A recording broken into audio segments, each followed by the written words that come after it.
Today marks the 36th anniversary of the death of legendary Beatles band member John Lennon. The Beatles may have never had the opportunity to play in Israel, but until today, they remain one of the most beloved bands in the Jewish state. Israel even boasts a John Lennon peace forest, which was planted by both Jewish and Arab children on a plot of land outside of Tzfat. Now, believe it or not, the Beatles weren't always loved by Israel. In fact, in the 1960s, the band was viewed as a corrupting influence.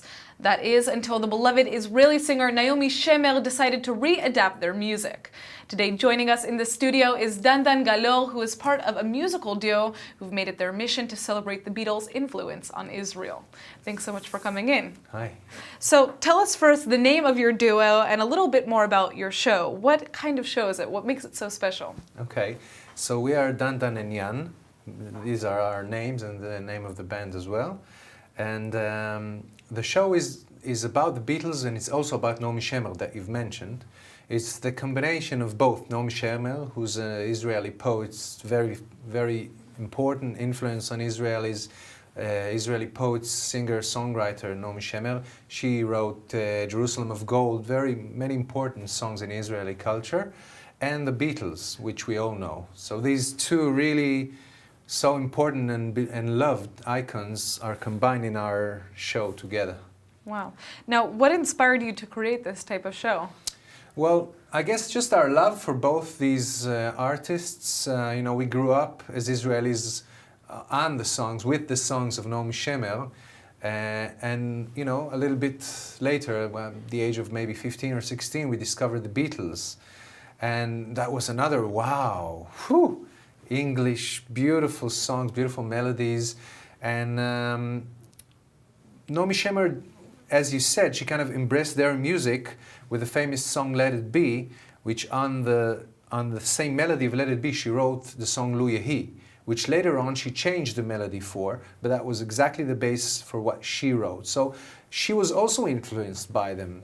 Everybody were, even though they weren't allowed to come to Israel. Okay, so let's check out some of this music, obviously. We want to get a taste. Here comes the sun. Here comes the sun. I'd say it's alright. It's alright.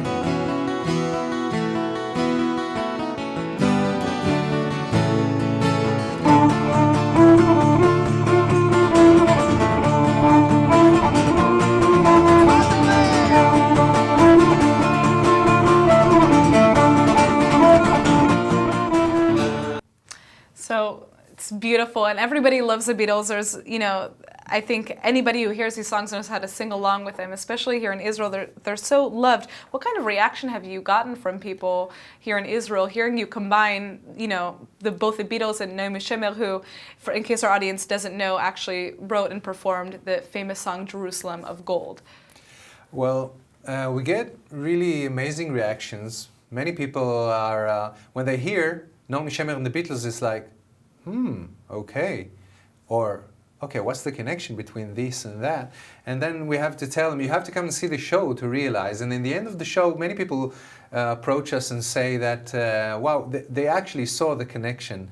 Because apart from what I've said before on Lu Yehi and Let It Be, it's like, it combines in our own, in our own lives, in our own culture, in our own association with Here Comes the Sun that we've just seen, and Or Ole Baboker, the light rising up in the morning, on one of her famous songs. So it's all, also the intros for the songs are really telling the story of what she did here, and at the same time the Beatles were there, and what happened until the end. So it's really representing a time frame in world history, obviously, kind of the reflection of what's happening in Israel versus what was happening in the UK. Exactly. So, today, as I said, 36 years ago, we lost John Lennon in a very tragic way. And for people who loved the Beatles and loved his music, it was terrible. It was a huge tragedy. Now, how does it feel for you guys who perform Beatles on a daily basis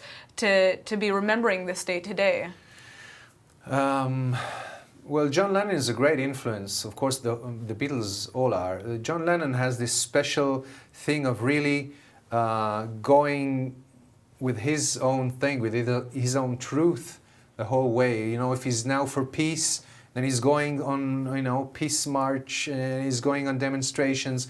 If he's now into meditation, so he goes to India and does his meditation. If he's into the music, he's in the music. So he's really an inspiration for us. And we have a concert today that we're going to do special John Lennon, of course, with a few of his songs.